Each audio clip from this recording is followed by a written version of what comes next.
The blacks go to Harlem. When you're in New York, you'll shed tears.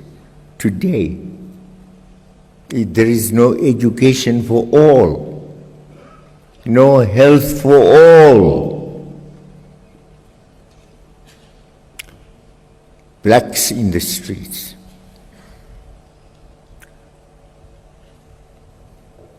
And nobody seems to talk about it. But they instead still want to talk about us.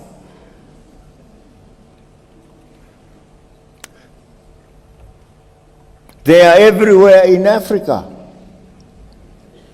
if not physically, but through NGOs, through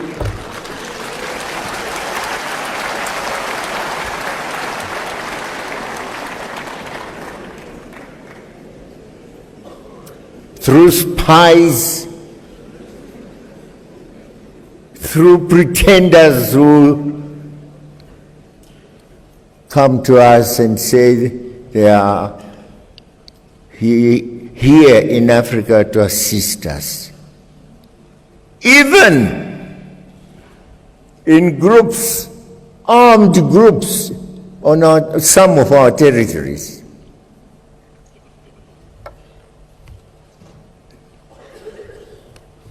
What help is coming from them? Regime change. We are supposed to be free and independent, Mr. Ban Ki-moon. Supposed to be free, the 54 countries.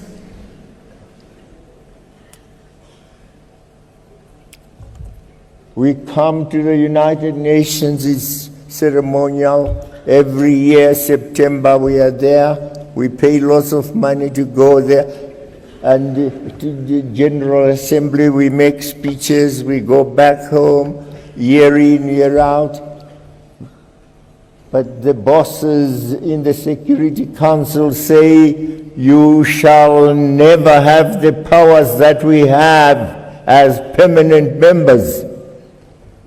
And we have asked and asked and asked, and asked and asked, reform the Security Council.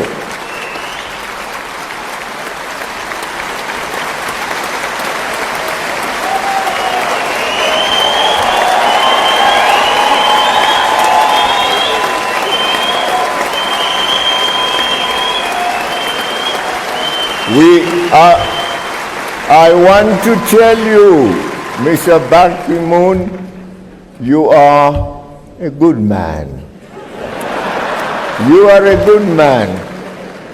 But of course, we can't make you a fighter. That's not what your mission was. We will fight a fight for our own identity, for our own integrity and personality as Africans. We are Africans.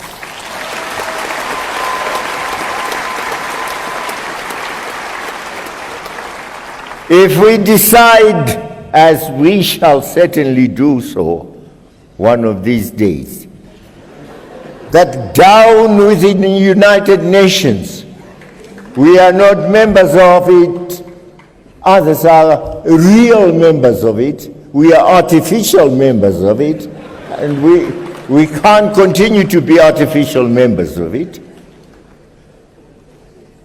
How can only a handful of people, in fact it's only America and the Europeans, those who say they are white-skinned, because they are white-skinned, anybody else who is not like us shall not have the power and strength, integrity that we have. If the United Nations is to survive, we must be equal members of it. Equal members who can say when we go to the body that we are now speaking truly as members with a voice that's understood, respected, and honored. But no, that's not it. We met in Swaziland some years back to discuss the reform of the United Nations, especially the Security Council. And we came up with KwaZulu consensus. We have said we want 2 permanent members with a veto if the veto is to continue, although we don't like that creature called the veto. But if the veto is to be retained, those members must also have the veto. If the veto is to be abolished, fine. They shall be like others. But no, 2 members, 54 countries here. This is the body of respected people, the body of Africa.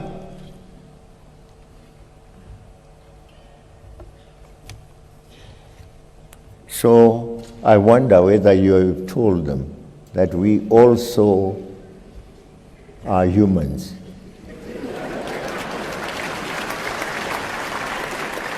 Tell them that we are not ghosts, that we also belong to the world, and the world part of the world called Africa. And Africans shall no longer tolerate a position of slavery. Slavery by any other name, by denial of right, slavery by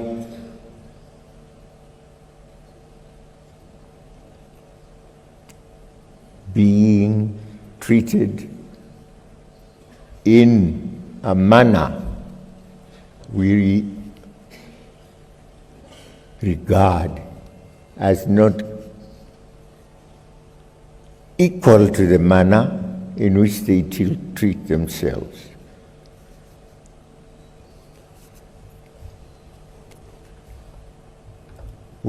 I hope you will hear from us on this issue of the reform of the United Nations. But you have done a good job for us. You have visited our countries, you have wept with us where disease has visited us, whether it was Ebola or some other, where calamities have occurred, where fights have taken place, where terrorism also has affected us. We thank you for that concern as a human being. And so that distinguishes you from others. Of course, you don't come from those countries. We know where you come from. Your Excellencies, it is my honor and privilege to express profound gratitude to the government and people of Ethiopia for the traditional warm reception extended to us since our arrival in Addis Ababa. We are very grateful for the excellent facilities placed at our disposal, which should no doubt inspire us to a successful 26th ordinary session of the Assembly of the African Union. Your Excellencies, in line with our aspiration to silence the guns by 2020. Matters of peace and security were high on our agenda in 2015. Despite new and recurring challenges, our continent witnessed some notable successes, and overall there was political stability. Notwithstanding the spirited attempts to derail transitional processes by negative elements in Burkina Faso and the Central African Republic, the people of these two brotherly countries remained resolute and committed to constitutionalism. To them we say congratulations and well done. May I also congratulate several AU member states which in 2015 successfully held parliamentary and presidential elections. Once again, we have amply demonstrated that Africa has come of age and that democracy is alive on our continent. The ongoing conflicts in South Sudan, Libya, Burundi, Democratic Republic of the Congo, Somalia, and others remain a source of concern for our organization.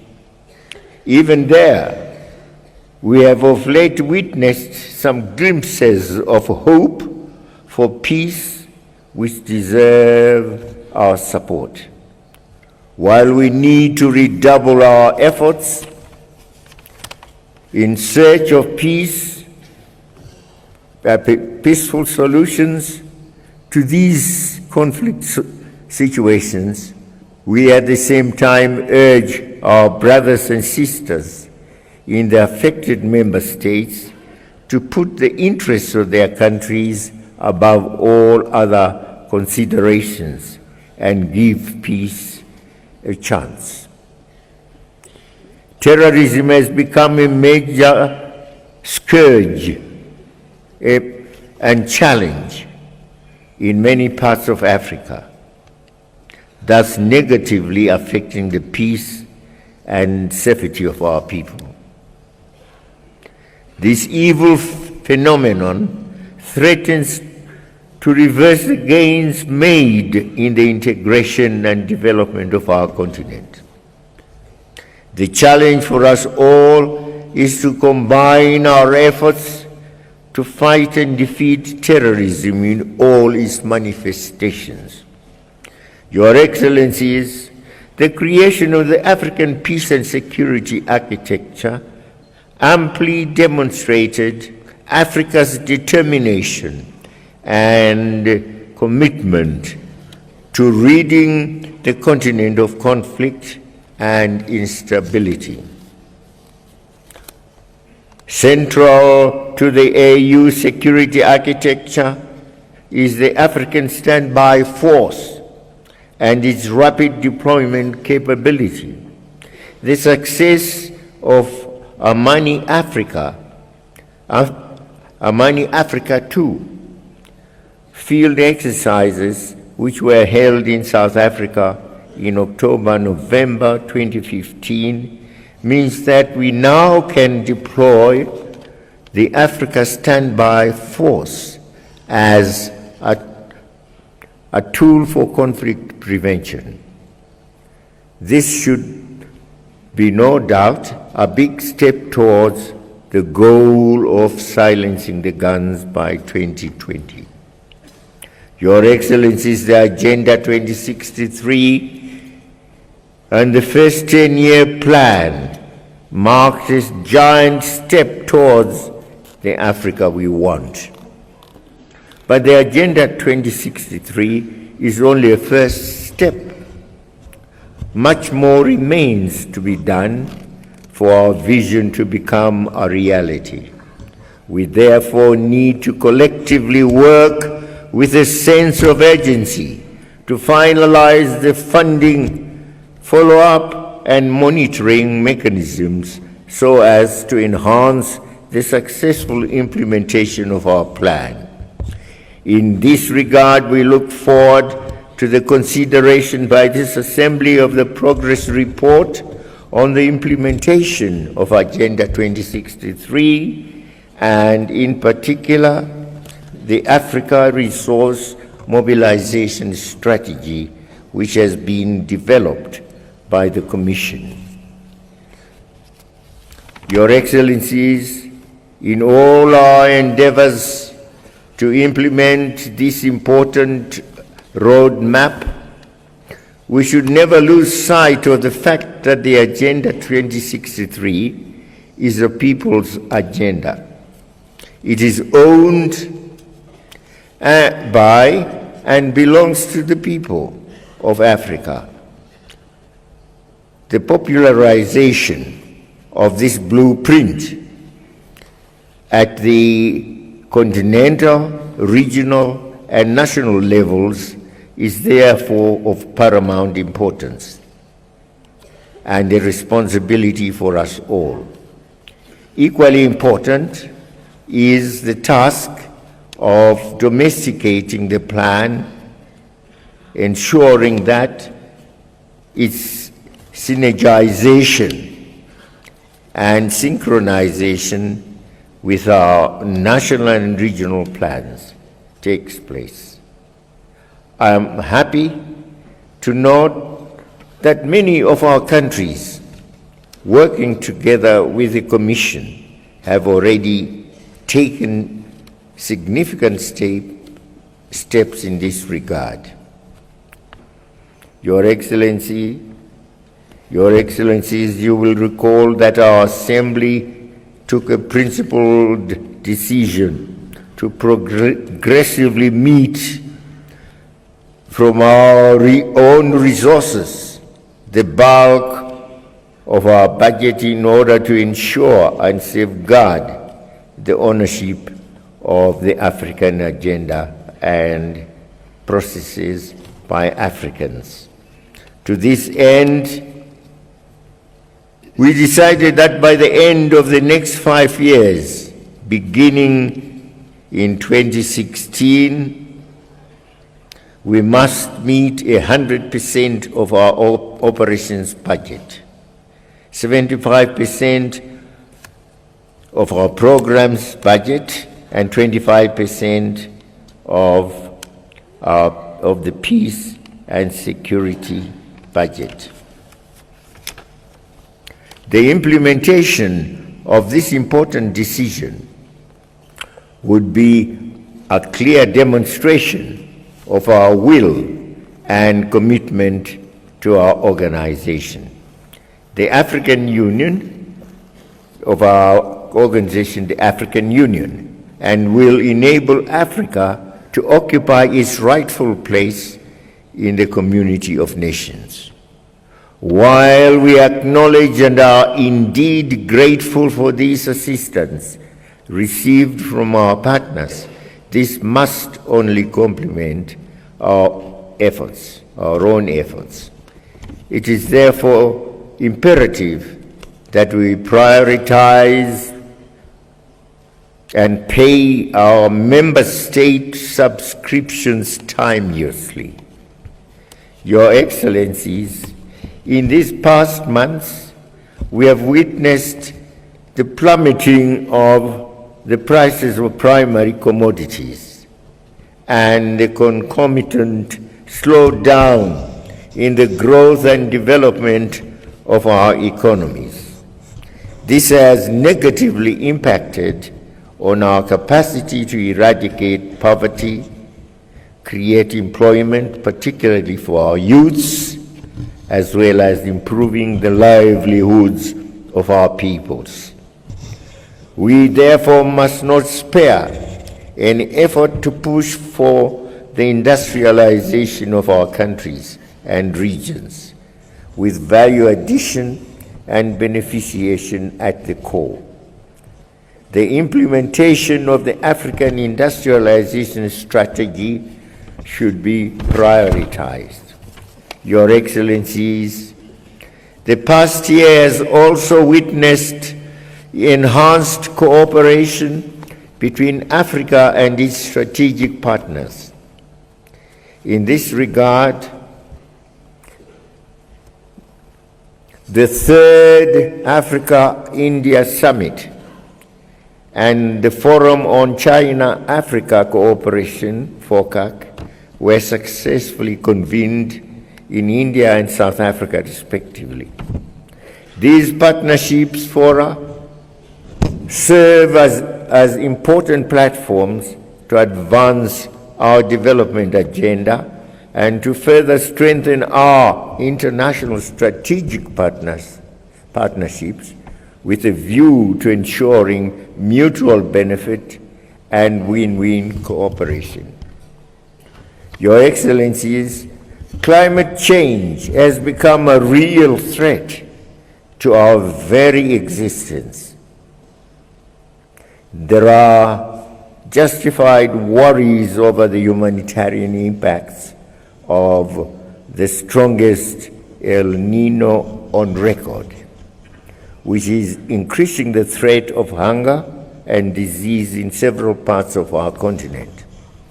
Drought and flood conditions threaten the livelihoods of around 30 million people. It is in this context that we welcome the comprehensive climate agreement that was reached in Paris, France.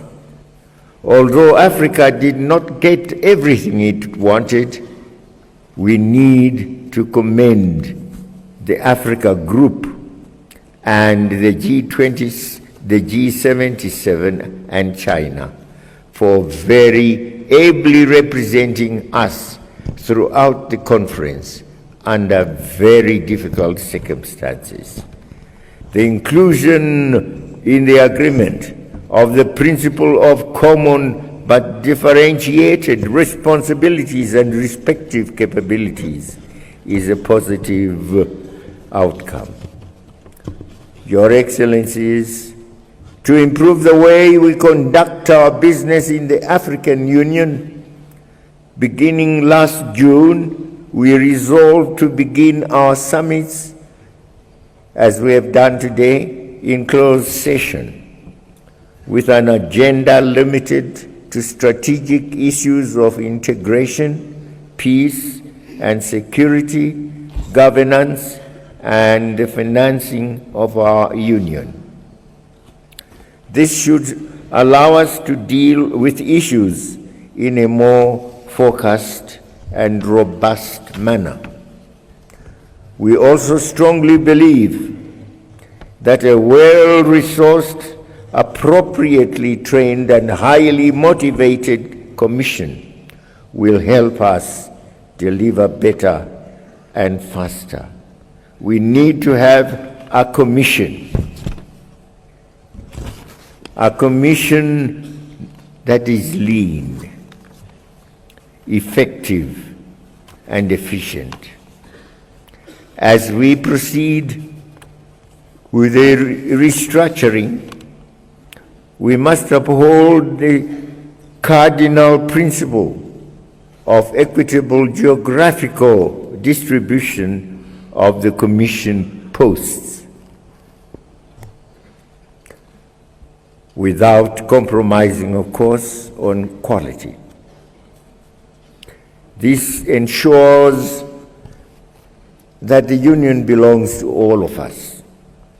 Your Excellencies, with regard to the need to adhere to common African positions, it would be remiss of me not to mention disturbing dissonance among member states on the unresolved decolonization of the Sahrawi Arab Democratic Republic.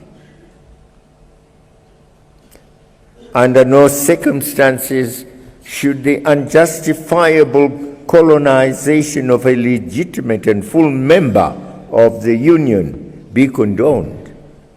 Allowing history to be rewritten in order to justify the blatant occupation and colonization of a sister country goes contrary to the decolonization ethos of our founding fathers. Our saying, we are 14, deriving from colonies, but of course we still have Sahrawi. Sahrawi is a debt we owe to the people of Sahrawi. When shall we pay that debt? When shall we decide that the people of Sahrawi become independent? Our charter says the colonial boundaries that we found in 1963 shall be the boundaries we respect.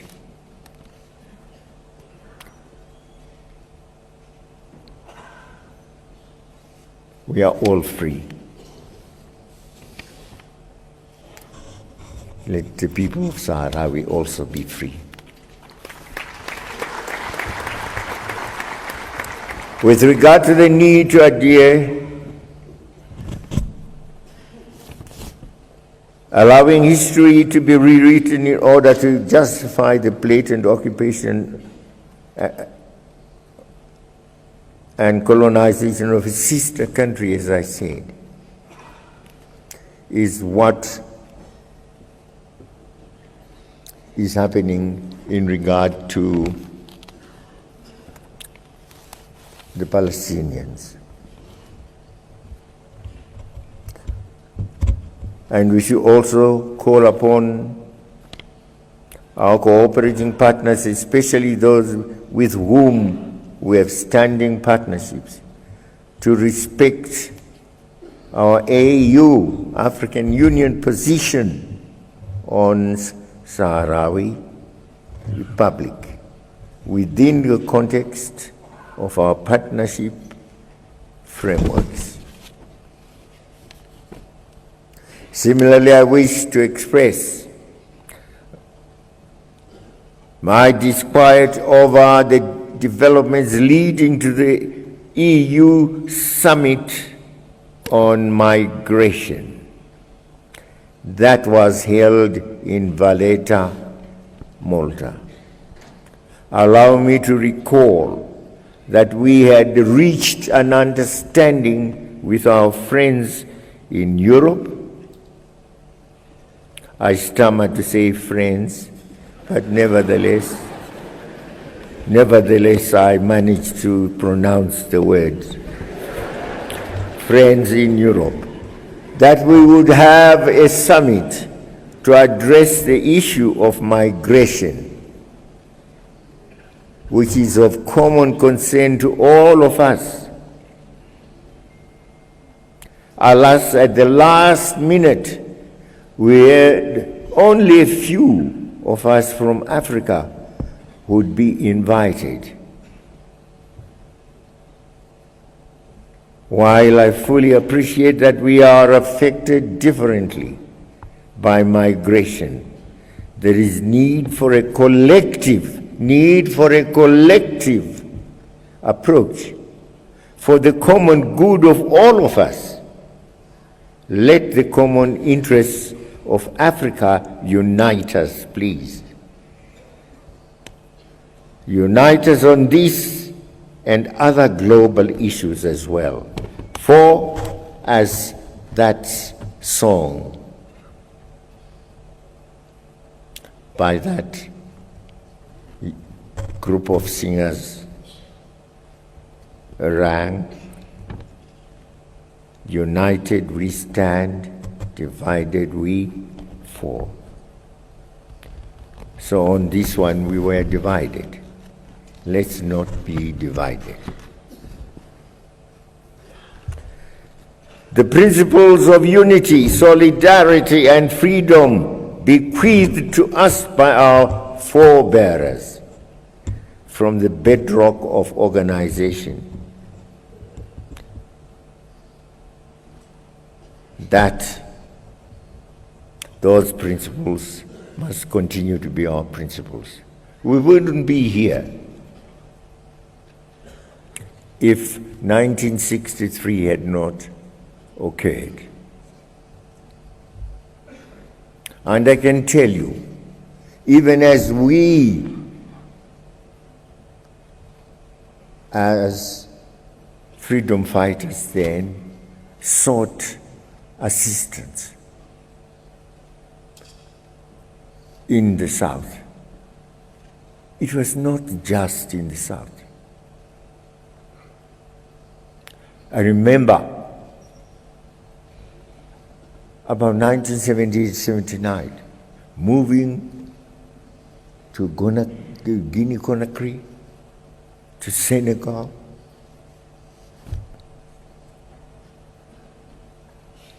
before getting to the OAU, just pleading for assistance humanitarian, if it could be given us, assistance military, of a military nature, if we could get it. And we were getting it here and there, those who could give. Algeria, training.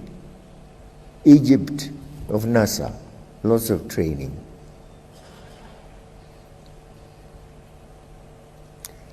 And as 1963, the inaugural conference took place, the leaders came from all these countries. Ben Bella had won his struggle, the Algerian struggle of France. France had, after all the other Francophone countries had got their independence, Algeria was denied that independence by de Gaulle. Why? Because Algeria, he said, is part of France. Algeria, part of France. Algeria, part of France. Mediterranean Sea, yes, he said, Algeria cannot choose as others chose to say yes or no. No choice was given it because it was regarded as part of France. That's why the Algerians took to arms. And that's why Ben Bella could come. And we sang glory to him. And of course, he regarded that the independence of Algeria was not complete until the independence of all the other countries, including South Africa, was also acquired, until those other countries were also free. And Ben Bella, we still remember what he said. He put aside his speech. He said, "Let us die a little for South Africa. Let us die a little for South Africa." And we used to call it in our camps the die a little speech. The contribution made. So there you are, Groma. Ghana is not free until the rest of Africa is free.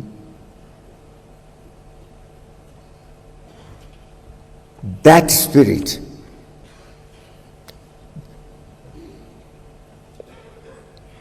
and those principles, unity, dedication, commitment, sacrifice, the givenness that struggle is our struggle, should remain with us. That suffering of people in Liberia is our suffering. we should have said that.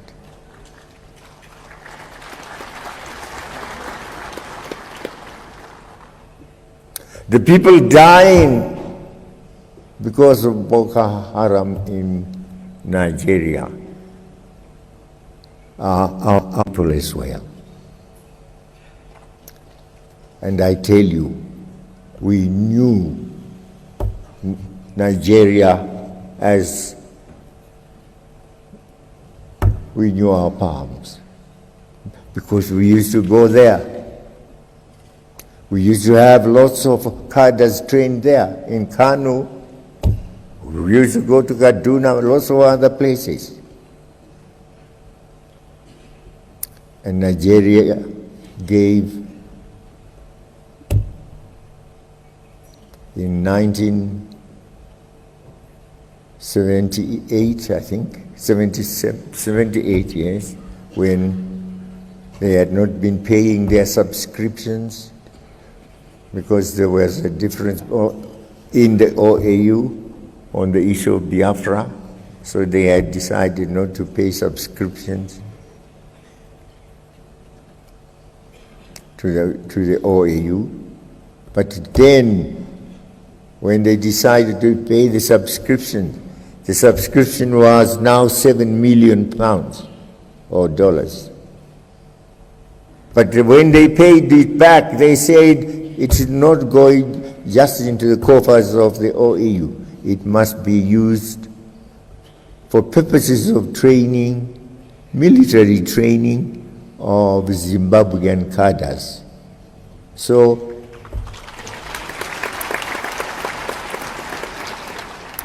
Gomo and I and Brigadier Gaba used to go to the camp to the base where this group of our cadres was being trained. That is a contribution we made. I could give you other forms of contribution made. I will be, after this, talking about Hashim Bita, who headed the Liberation Committee established in Tanzania. And the Liberation Committee was meant to source arms for us. And all our liberation committees were there. From Guinea-Bissau and Cape Verde, Cabral. We were all in Tanzania.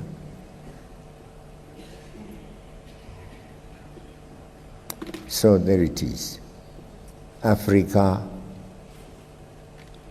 wanting the Africans who were still under the burden of colonialism to be free.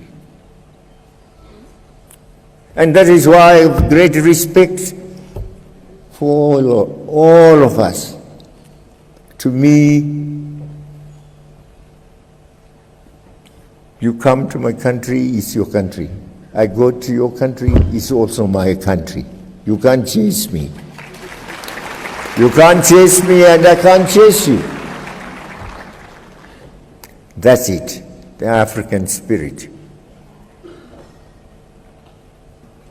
We had to fight for it also. You had to starve for it, to sacrifice for it.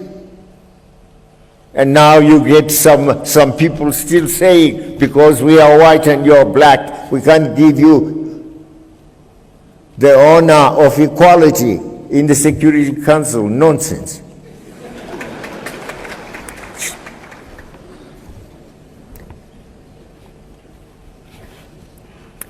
That should stop.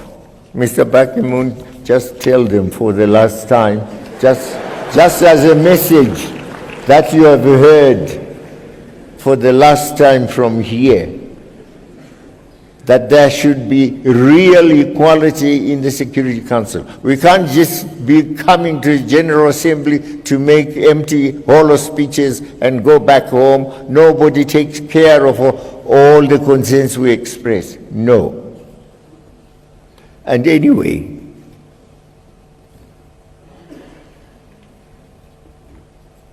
the headquarters is actually of the United Nations is misplaced. Where do you have most of the people? You have 1.2 million billion, 1.2 million people in India, 1.3 in China, and Africa, we are getting to nearly a billion also. Now put us together, just these three, and then put those with the white faces and pink noses. Put them together as against us. How many are they, even man to a man? And do we allow that group should continue to harass us even in our independent countries? Regime change, Mugabe should not be there, we want someone else. The creator was telling me the other day that he had been told that, oh no, your party, Chama cha Mapinduzi, had been in power for too long. You must now allow another party also to take over. Is that democracy? And that was coming from Europe. Tell them to shut their mouths.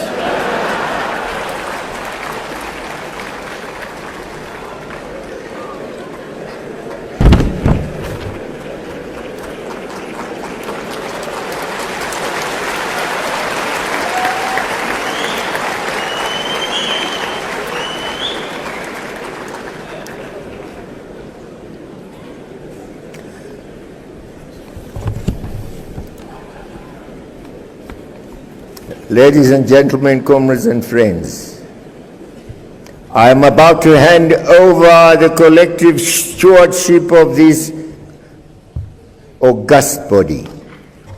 I would like to take this opportunity to express my sincere gratitude to you, my colleagues, for the support you so generously rendered me and my country during our chairmanship of this continental body. I thank you immensely. I was very happy. I visited a number of countries, sometimes just to attend inauguration ceremonies, sometimes also to be present as I was in Mali at a signing ceremony, and where I was asked to come, as in Tanzania, the youth conference there, and in several others. I did travel quite a lot, and I enjoyed it very much to be with the people and to be with the young people. And our message, of course, is always that today is our day. Tomorrow, you, the young people, is your day also. And we, the fathers of today, we, the mothers of today, we men are also with you women. Together we must work for our children and groom them up. See they are healthy, see they are educated, see they have skills, and see they are ideologized. They know the history of their country. They are proud to be Africans. So let's bring our youth up. So It was really an honor to guide the work of our organization in the past year and make our own humble contribution towards building the Africa we want. In conclusion, I would like to reaffirm my unwavering support and that of my government to the incoming person, to my brother of Chad. I am confident that the Assembly will lend the incoming chair his full support. So, the President of Chad, we wish you well. We wish you well, and whatever support you would want from me, I will still be there. I will still be there until God says, come. Then I'll go and join the others. But as long as I'm still alive, I'll still have the punch. So I want to thank you, and thank you a lot. I want also to thank the Commission, Maizuma, and your Commission and Commissioners for all the support that they gave me and our togetherness as we looked forward together, and we tried to put things together. So I say forward ever, backwards never. Asante sana. Merci beaucoup. Muchas gracias.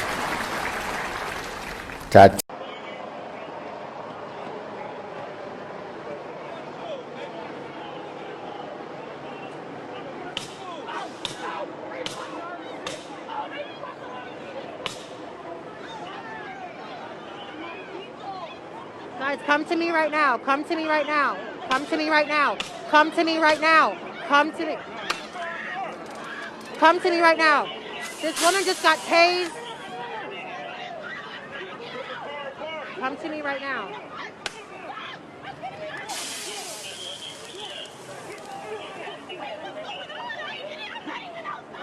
Come to me right now.